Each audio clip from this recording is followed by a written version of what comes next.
Right, so I will hide my camera. Sorry, right. You don't need the chat on, and we can get started now. So, just to confirm that you can see my screen, it should be called publication writing. Someone?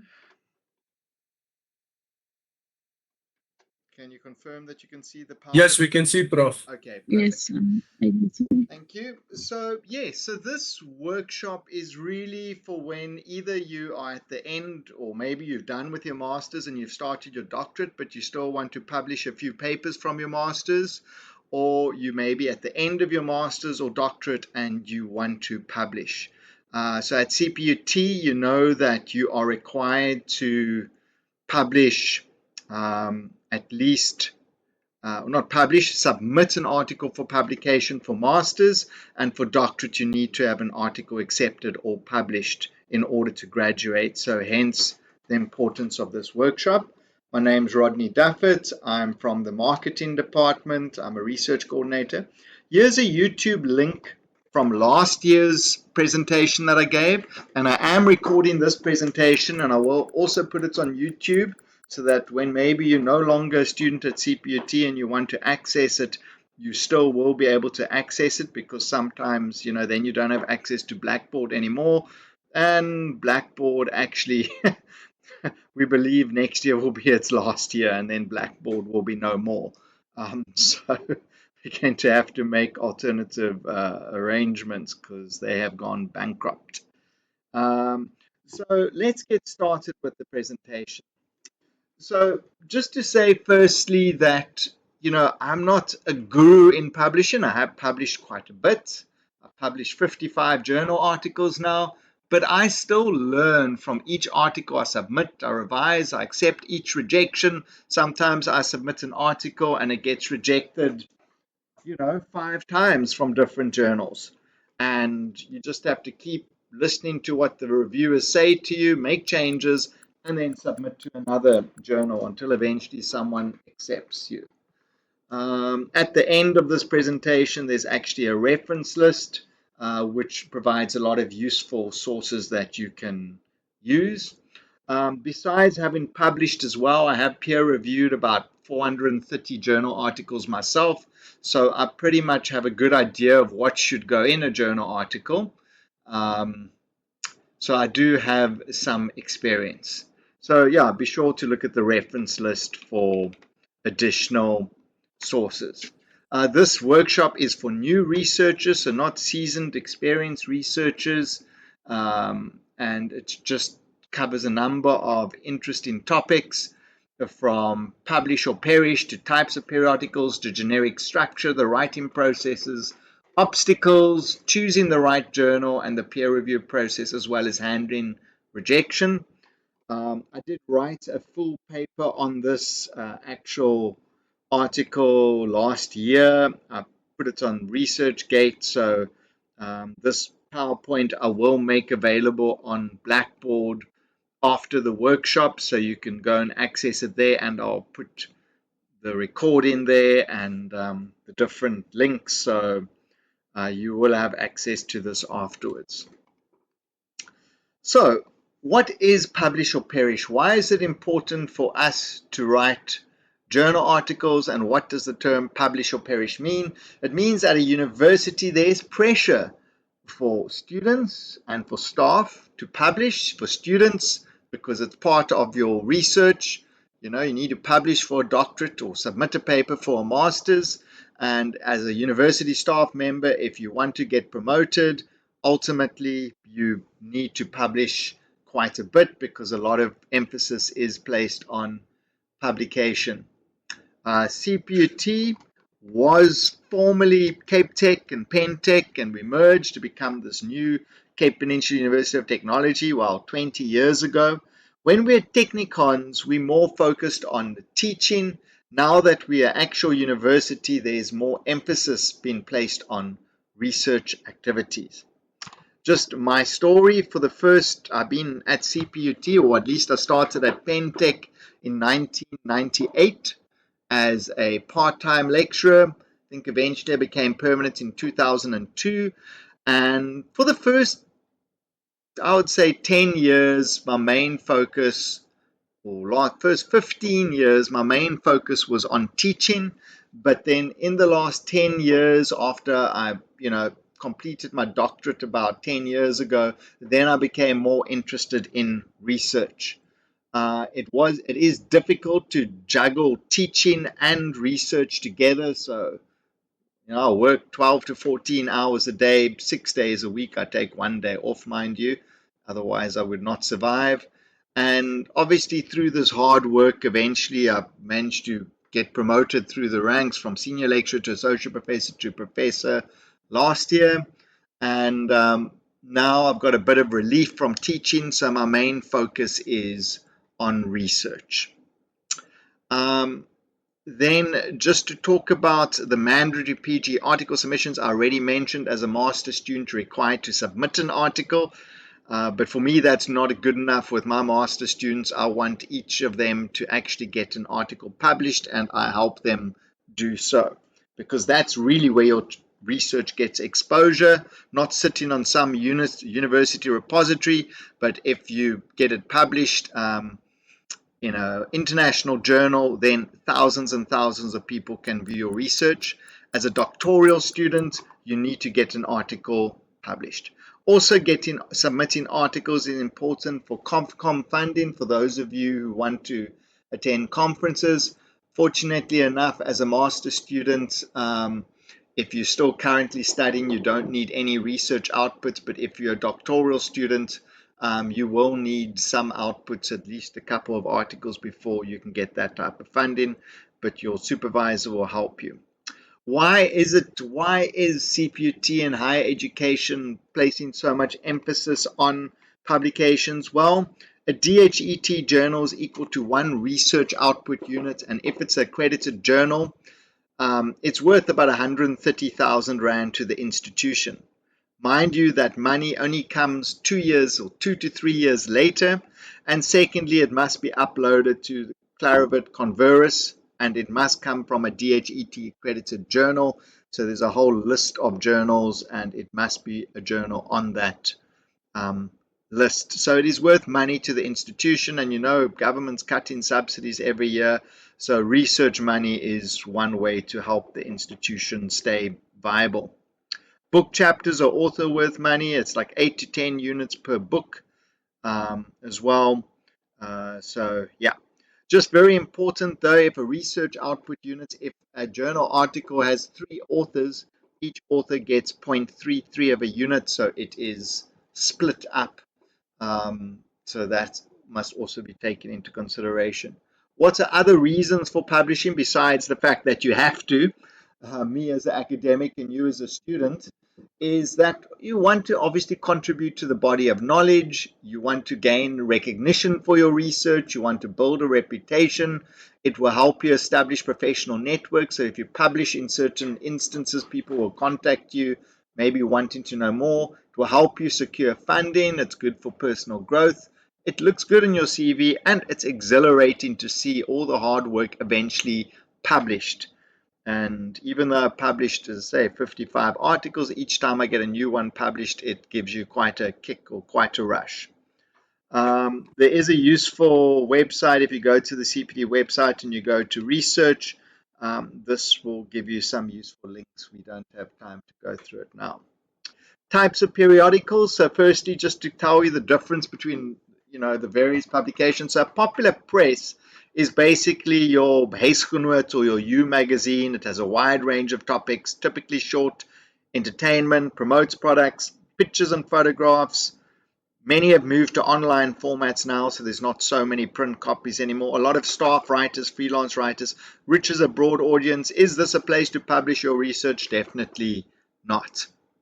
Then you also get house journals, so external in-house mix. So like the CPUT bulletin used to be a printed copy, now it's all online. It gives institutional use to both external people, internal people, or it could be both. as in the CPUT bulletin.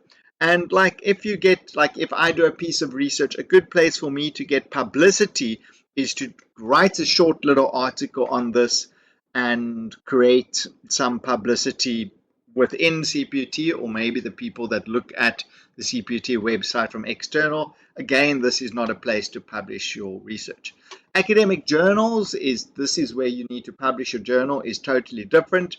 They focus on a specific topic, typically 5 to 30 pages long, and provide much greater depth of information than the other types of like house journals and your popular press type articles.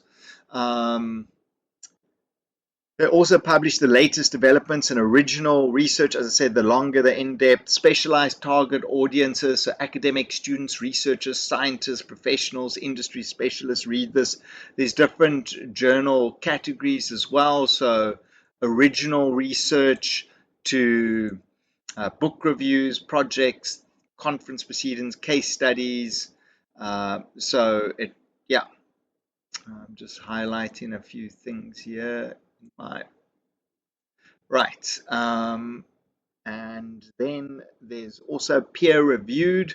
So what is important is if you submit an article, you don't just submit it, it gets sent away to reviews, if it even gets to review, because a lot of the editors just desk reject it. And so it is peer reviewed, so it's a long process from when you first submit an article to when it's actually published. It can be 2 or 3 years.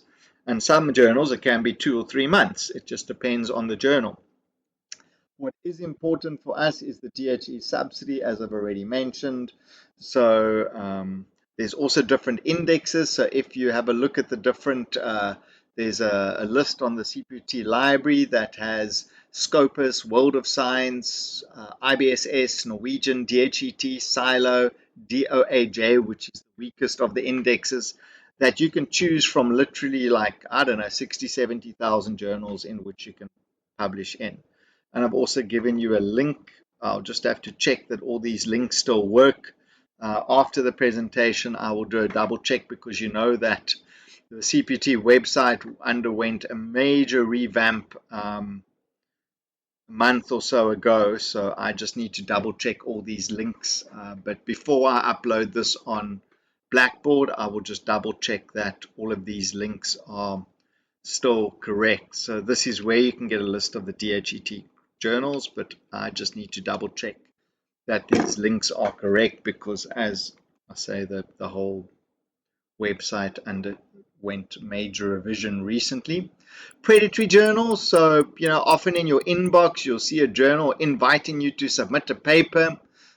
Generally, most of those are predatory journals. That no journal will ever contact you. The reputable ones, you have to contact them. Unless you previously published in them, then you've got a relationship with them, and they will then send you material. So what is a predatory journal? Well, they exploit the publish or perish phenomenon. They don't offer very much benefit. Um, they Some are not deliberately predatory, but through maladministration or inexperience or negligence, they become predatory. They have a number of characteristics. Their main characteristic is to make money. Even if it's only $50 to publish your article, which is not a lot of money. If they have thousands of articles they can publish, they can make a lot of money. They make phony claims. They say they've got high impact factors, but generally they publish poor quality papers, substandard, no or very little peer reviewing. They don't reject any articles. They publish everything. So there are harmful consequences to this, obviously. So your research could disappear at any time if their website disappears. You don't get exposure, low readership, few citations, and it can be damaging to your reputation if you publish in a predatory journal. There's a Beals list that provides some. There's a predatorjournals.org that also provides, and even the CPT library also provides a list. But once again, I'm just going to need to check that the CPT library links are still valid. So my suggestion is only publish in those journals on the DHET list, which is available on the library website, or you can contact your supervisor should have that list. I've also got that list. Maybe I will also upload the latest list on Blackboard as well. It's probably there already. Um, yeah. So you want to avoid this. So best just to stick to journals on that list. So I'm just going to zip through this. The generic structure of an article, I'm not really going to spend time on it because it's identical to your thesis, except the difference is your thesis can be 100,000 words, some of your 50,000 or 100,000 words, where a journal article is typically between 3 to 10,000 words. So it is, each journal article is basically like a little mini thesis, um, except a tenth of the length or a tenth or 5% of the length of your thesis. So it includes a title, needs to be clear, specific, highlights the keywords, avoid jargon, just take notice the word limit as well. A lot of journals only want your title to be like 15 words, no more. Then a journal article includes an abstract, a standalone, summary of your whole article. Usually you write this last. It's typically 150 to 300 words. Sometimes it's structured. In other words, it's not one paragraph, but they have subheadings, like in the FHDC template for your proposal. It could have had headings like purpose, design, findings, limitations, implications, originality, and value. Keywords are important for indexing. So like in your thesis and even your proposal, you have keywords. So you typically give 5 to 10 keywords to a journal. The introduction is the same as your background to your research problem. And in this, basically, you're highlighting the context, purpose, and rationale of your research. You could also provide an overview of your research problem questions. The hypotheses generally come later. You can provide a basic overview of your theoretical underpinning and then your theoretical models, and then expand on this later in your literature. Identifies possible solutions and limitations, and then most importantly highlights the research gap, and typically ends with the main aim of your study. Just like it's basically your chapter one kind of condensed in 2 pages of your thesis, or your proposal condensed, the first few sections of your proposal. Your background to your research problem, your problem statement, and the aim is what this introduction consists of. The literature review is what it is, so it provides an overview of the actual topic, past and current research, then also provides your theoretical and conceptual framework, so which model you used, and your research objectives. So, if you've got a thesis with 100 pages of literature in a journal article, you'll have 5 pages of literature. So, you need to really condense it. Then, just like your thesis, you have a research methodology section. It covers all the major sections that is in your thesis. So, your paradigm, your approach, your design, your sampling, collection instruments, data collection, data coding, delimitations, ethical considerations. All of this would be included in your methodology. But in a journal article, this would be 1 or 2 pages at most. Then you would have your findings section. So you would summarize your major findings, highlights unforeseen results, include your tables and figures like they are. There's generally no graphs in a journal article unless it's a qualitative study. You could have some graphs. Quantitatively, you do everything in tables.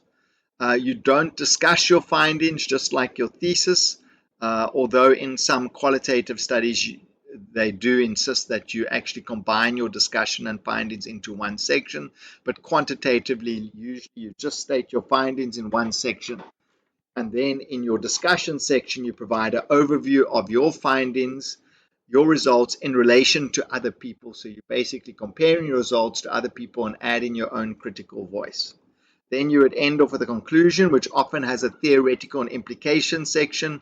It concludes your major objectives and hypothesis.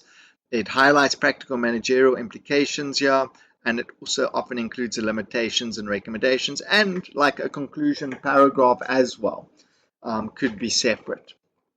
Then you would have acknowledgements, which include all of these, some of these or all of these, financial supporters, consultants, etc., etc. Then you have a reference list. What's very important is you need to follow the journal style for referencing. Each journal has their own unique style, so you can't use the CPUT format. You need to follow their studies. You can have some self citations if you've written widely in this. Up to 10% is okay. So this is you citing your own work. There are tools to help you. Mendeley, which I hate because it's, in my opinion, not user friendly. You can also refer to it on the CPT website. As I say, I'm just going to have to check these links. RefWorks and EndNotes are other ways. I prefer generally to do my referencing manually, and with the help of AI now, it is easy to convert a reference list in one style to another style. So this is not you asking for a reference, but it's taking your CPUT reference list and putting it into, say, ChatGPT and say, please convert this to Emerald reference style. I actually gave a workshop on this last week just to show you how it converted. But of course, ChatGPT has a brain like a 5-year-old. It keeps forgetting. So you put in 20 references, it will convert it beautifully. You put in the next 20 references, it will convert it beautifully. You put in the next 20 references, and suddenly it's forgotten the style. It changes the format, and suddenly it's adding in other people's sources. And then you need to remind it and say, you know, this is the style I want you to use, and please don't add in other people's sources. Only use the sources I've given you and convert them. I mean, that's what it does. So you have to be careful when doing that, but it can save you a lot of time. And obviously, a reference list won't be detected as AI because you're just changing the format. And then remember, most journals want the reference list alphabetically, but there are some journals that want it in numeric form. You just have to adhere to their format. Then a lot of journals also want your questionnaire, your data set, your statistic analysis, video and audio, especially your data sets. A lot of journals want that as well. So that's just like the introduction of the typical format. The writing process of a journal article, the advantage is that most of you would have completed your thesis already, unless you're doing a systematic literature review to submit a journal article early. But generally, I start with the tables and figures in the findings section, and I write up the findings section, write that up. Then I write the methodology, the results, and discussion, because if you've got a thesis, it's easy to take information from that, except you've got to greatly reduce it. Thereafterwards, I go to the introduction, literature, and conclusion, and then the title and abstract. It's very difficult to write a journal article from start to finish, unless you've got a full thesis. Then you've got all the information, then it's just you condensing it. Or taking a section from it, and often you can write 4 or 5 articles from a thesis, so it is taking a section and writing it, but you need to decide what sequence works for you. And also very important when submitting an article to a journal, first download some articles from that specific journal to get a feel from that specific journal, and also seek constructive criticism. So if you're not an expert, you can go to experienced supervisors or colleagues or mentors or other academics, and also make quite sure you language edit your work, because if there's spelling mistakes, the journal won't even consider your research. Doesn't matter how good it is, because they receive thousands of submissions, and I'll explain why they desk reject a lot of research in a moment.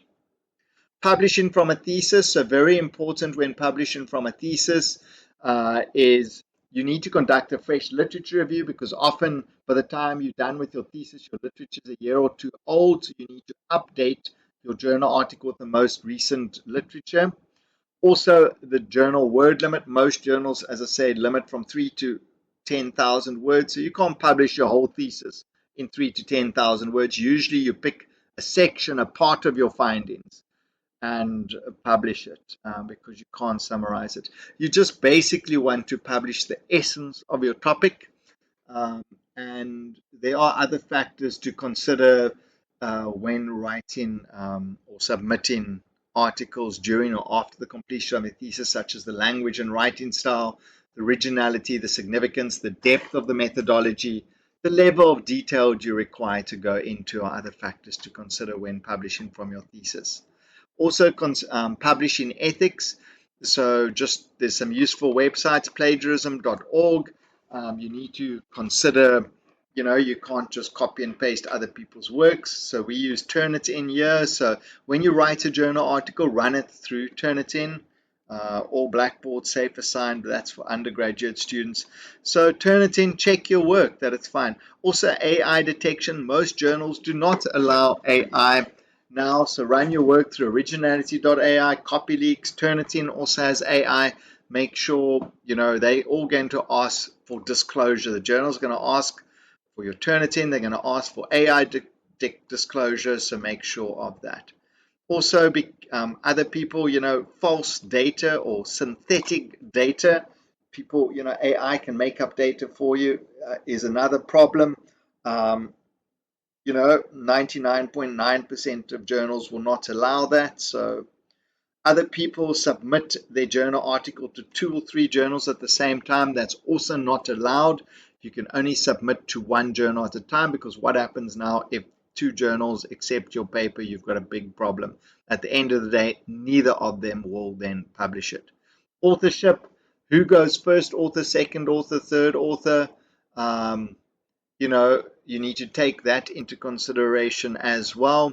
A person who's done the most work is generally first author. Conflict of interest, so maybe you know some people, um, so that should be on the journal, that should be disclosed. Reviewer bias as well, could be the reviewer. Confidentiality, you shouldn't be naming your respondents or participants.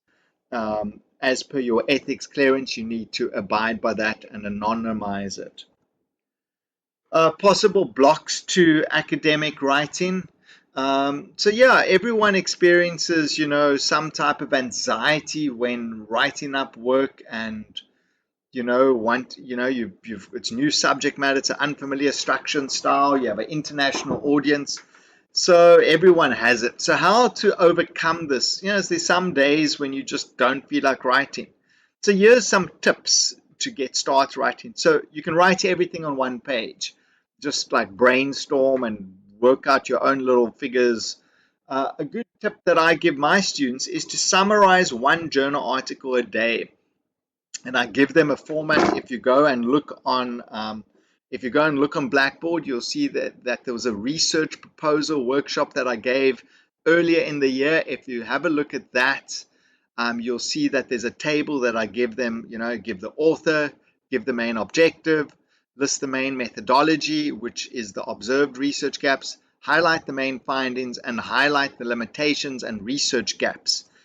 That's how you summarize an article. So if you go and look at that earlier workshop I gave, I should give you a format. And if you summarize one article a day or 2 journal articles a day, one a day, you have 30 in a month, and you have 90 in 3 months. And that's a lot of work. So that's a good tactic. Or when eating an elephant, take one bite at a time. So, you can just start one thing at a time. Secondary relevant references. So when summarizing a journal article, you can go and see who they've cited, and you may find some useful sources by looking at their reference lists, and then you go to those references and you find them. Another strategy is to write 250 or 500 words a day. A lot of publishers have workshops as well. Elsevier and Wiley often have writing workshops. And writing breakaways and workshops, often they get advertised at CPUT for students as well. There was one that I recently sent my students. And then obviously consult experienced researchers. So how to select the right journal? Well, very important is to look at the scopes and aims of the journal. So does it match your topic? Also to consider the different types of articles that they publish.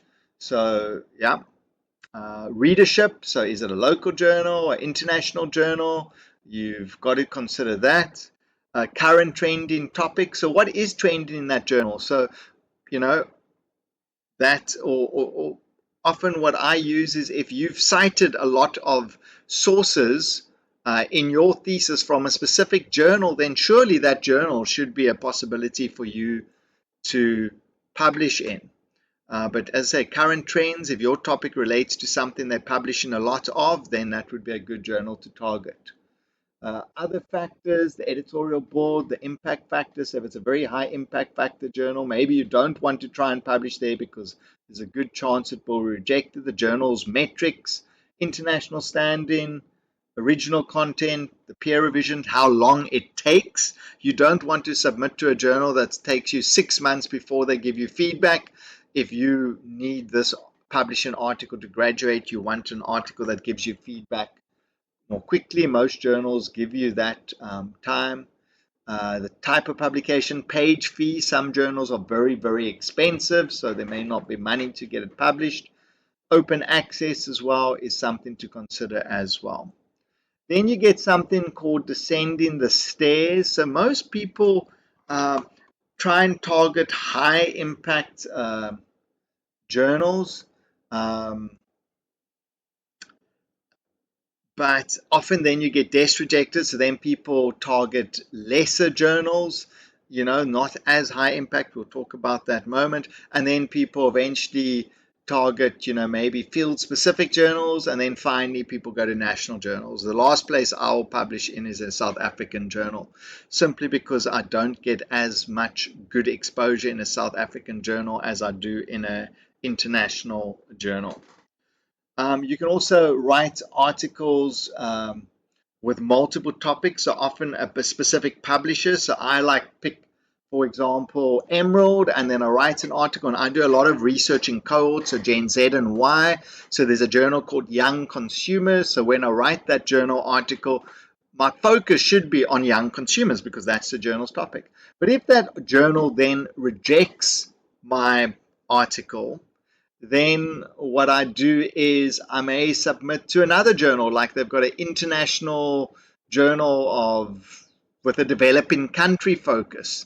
And so then I need to take the focus away from young consumers and more have, like in my article, developing countries, Africa, emerging marketers, South Africa, and then change the focus so that I don't need to change my reference in them because it's also Emerald, but I do need to tweak my focus so that it appeals to that journal scope, which could be developing countries. So then you need to put in all those keywords to make, I may even need to add references to make sure it ties in with the focus. So often I select a journal knowing that if it's rejected, there's another 2 or 3 other journals that with little effort I can then just change the focus of my article a bit and submit to those other journals. As previously mentioned, there's 69,000 DHET accredited journal articles, and I've given you the link to that earlier. I just need to check that my links still work after the website has changed. And then you need to consider the word limit as well as a journal. Some journals give you 5,000 words. I cannot write a journal article in 5,000 words. I need many, many more. I only target journals that generally have 8 to 10,000 words because I'm just long-winded. I can't write so concisely such a short article in such a few words. And then you need to consider the reviewer feedback time. As I say, if you need to get an article, if you're a master's student, doesn't matter, you just need proof that you submitted. But if you're a doctoral student and now your thesis is done and you need to get an article accepted and the clock is ticking, you can't select a journal that's going to take a long time to give feedback. Then journal metrics. So a lot of people look at impact factors. So often you'll see a journal has an impact factor of 1 or 2 or 5. What does that mean? An impact factor is calculated by dividing the average number of citations per article published in a given year by the number of citable articles over the 2 previous years. So it's quite a little formula, but if you put in impact factor into ChatGPT and ask it what it means or explain it, all that I'm worried about is that it has some type of impact factor, because a lot of journals don't have impact factors, and all it really means is that if a journal has an impact factor, your article has more of a chance of being cited. What does it mean to be cited? It means other people use your article in their research, and that's also quite a kick if people are citing your work, which means it means something. Then you get a cite score, which is the average number of citations of a given year versus all the papers published in the previous 5 years. Again, if it has a cite score, it's important. It means that your article has a chance of being cited by others. But it doesn't mean that if an article doesn't have an impact factor or cite factor that you shouldn't publish in it. I published in journals where they had no impact factor or cite score, but the article still been cited over 100 times. So, but it means generally you have a better chance of getting more citations.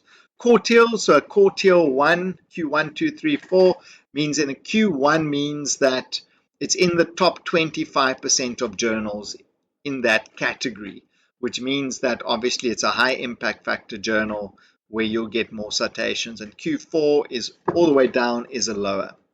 What does a H index mean? Well, from a personal perspective, it means that an author that has had 10 journal articles that have each been cited 10 times.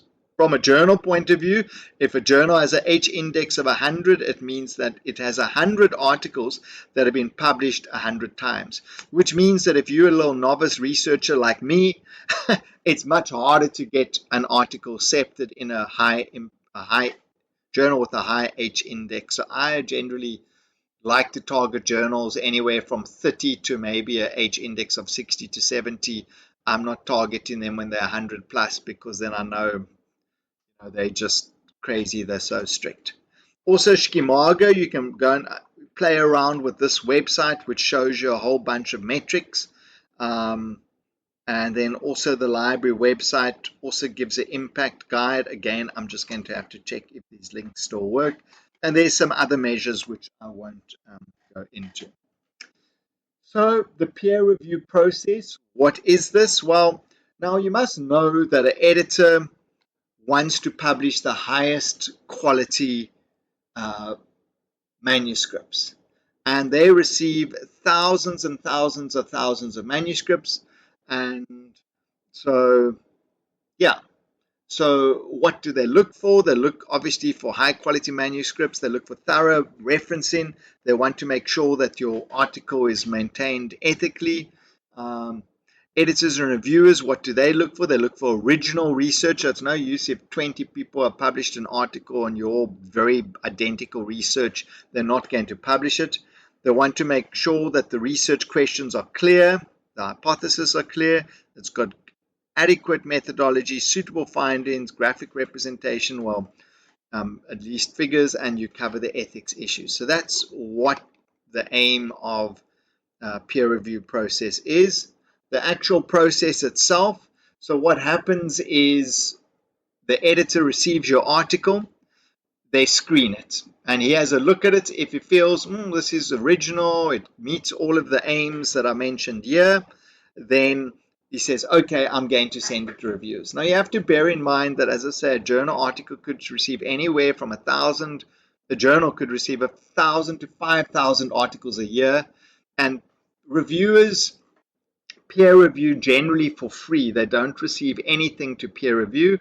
It's good for us to peer review because we learn from the people's researchers we're reviewing, uh, and we don't get paid for it. So an editor cannot send out 5,000 papers. If he receives 500 papers, it's likely that he's only going to send out 100 or 200 of those papers, and the rest he's going to reject. And then he sends it to the peer reviewers. Um, Anywhere between 2 to 5 reviewers. The peer review time frame is generally 1 to 6 months. And then what happens is you get feedback. If it's not rejected, then often you get major revisions, and you need to make the revisions. You send it back, it goes back to the reviewers, they make comments, it comes back usually with minor revisions. You make those revisions, and then you hope it's accepted. There afterwards, it goes to a formatting and production and further editing, so the editors will go and give you further revisions, and eventually it will first be published online. When it's published online, CPUT doesn't get any subsidy. We only get a subsidy when the volume and issue number is allocated, and sometimes this can be 2 years later. So at least, though, if you're a doctorate, it still counts even if it's published online. But that volume or issue number, you can wait up to 2 years before they allocate that. Um, yes. Also, my personal experience, sometimes, reviewing waiting period, sometimes, a journal takes very long to give you feedback, and then you're stuck with the quandary.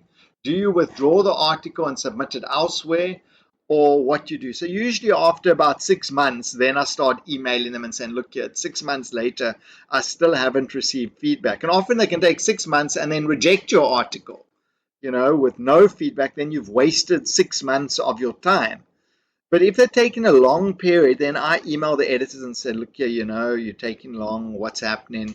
And, so what do you do eventually? Do you wait or do you withdraw? Often I usually then just wait, because what happens if you submit it somewhere else and then you have to wait another 6 months? So have a good look at the journals before. They usually give you a good indication of their time to their first decision. And so if you're in a hurry to get something published, then select a journal article with a shorter period of time. How do you treat reviewers' feedback? Well, you need to treat it as constructive criticism, as an opportunity to, make the major revisions that they require. So it's important that you respond to each one of their comments, that you answer their comments just like you get feedback from an examiner. It's the same with the journal article. You need to try and respond to each comment, write and make those changes. Because if you don't make those, if I have made specific comments and then I get the paper back as a review and they haven't made those changes, then I do not change. I leave it as major revision. Then I said, I made this comment, you ignored it. So, and if you do it the next time, then I will just, as a reviewer, reject your article. So it's to make quite sure that you really do your best to answer all the comments. Sometimes there's one or two comments that you can't answer, or then you just need to rebuff them and say, look here, we cannot change this because, and then you give the reasons. If there are however, and yeah, use track changes, different colors, make it easy for the reviewers to see your changes and provide detailed comments, as I say, as to how you've responded. Sometimes reviewers suggest comments that are not possible. So now all of a sudden they want you to collect more data, or they want you to change your methodology from quantitative to qualitative and again collect more data. That's when you say, sorry, but this is the methodology I've approached. I try and rebuff it and say, but we used a quantitative. How can you change our questionnaire to an interview guide, or an interview guide to a questionnaire? So then I first try that, but if they're insistent, then I just withdraw my manuscript and I submit elsewhere. Open access is important. So this is often we need to pay a journal a fee, but CPUT has a relationship with a number of journals where a certain number of articles per year can be published for free, specifically Springer, Emerald, Elsevier, Oxford, and I think Wiley. We have some open access where CP2 Pay. Here's a link again. I don't know if these links work, but I will check. Sometimes there's an article embargo, so for a certain number of months you can't access the article. But if you publish open access and anyone can download your article, it means you get better exposure and better citation. So it's always good to try and publish open access. Dealing with rejection. So often the comment that the examiner says is, the editor says this does not match their scope. And I'm always thinking, but the reason I chose your journal is because it does. But that's a polite way of them saying, well, look, your article's not original enough. So they either say it does not match the scope or your article's not original enough. Those are the two often comments that editors will say, basically saying thank you, but no thank you, we're not interested in your article. Other reasons could be that the content is existing knowledge. There could be methodology issues. The statistical analysis may not be up to scratch. Poor writing style, low English proficiency, other major areas, not adhering to the guidelines. So each journal gives you a specific format to follow. Just because you didn't follow that format, they could reject you. Or inadequate response to reviewer comments are other reasons. And just as I mentioned, remember, a journal can receive 5,000 submissions, of which they can only publish 50, so they'll be strict. I've even had a circumstance where I've made all the reviewers' revisions and all the reviewers were happy, where the editor then decided to reject my article, even though all the reviewers were happy, simply because they felt the article was against or what they stood for. So I wanted to publish an article on fruit juice, and I had positive findings, and he wanted me to have negative findings. He wanted me to say that sugar is bad, but that's not what the findings were. If my findings were different, he would have published it. Uh, but because it came out opposite to what that journal stood for, they can even reject you then. So the key is to learn from each reviewer feedback. And you may get reviewer feedback and they reject it, but then you make those changes and you submit to the next journal. And you make those changes if it's rejected and you submit to the next journal. And eventually, after you've done this maybe a couple of times, the original article that you submitted looks completely different to the original article. Looks different after you've made revisions 3 or 4 times. And I've once had a journal article that got rejected 10 times, and each time if they gave me feedback, I made those changes. By the time I submitted it to the 11th article or journal, they accepted it just about without any revision because I'd made such extensive revision. So you use the reviewers sort of as extra supervisors. um, right, so that's my personal, and then successful academic traits. So just remember this when you write, it's the ability to adapt your writing style to the specific writing task at hand, to be able to immerse yourself in the literature of your selected discipline, develop original ideas, and it takes meticulous work, dedication to fashion a manuscript, show courage in submitting your work to peer review, display confidence to establish an authoritative writing voice, exhibit persistence and resilience in the face of constructive criticism and rejection from editors and reviewers, and show humility in that not all papers will be similarly good. So that's just some successful traits. And then here's just my reference list with some good resources that you can use in helping you write. Some previous workshops and YouTube links I've included here, some PDFs, some other good sources, um, more sources here. And yeah, that's basically the end of the presentation.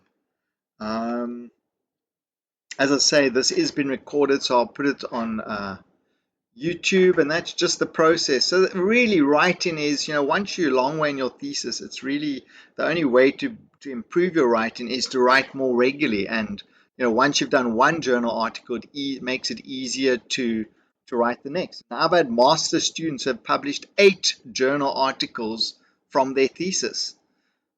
So it is possible. And doctoral students, my doctoral thesis I did by publication. I think, well, when I published it, I had 7 articles accepted, but by the time I've done, from the data I collected for my thesis, I probably published 20 journal articles from it.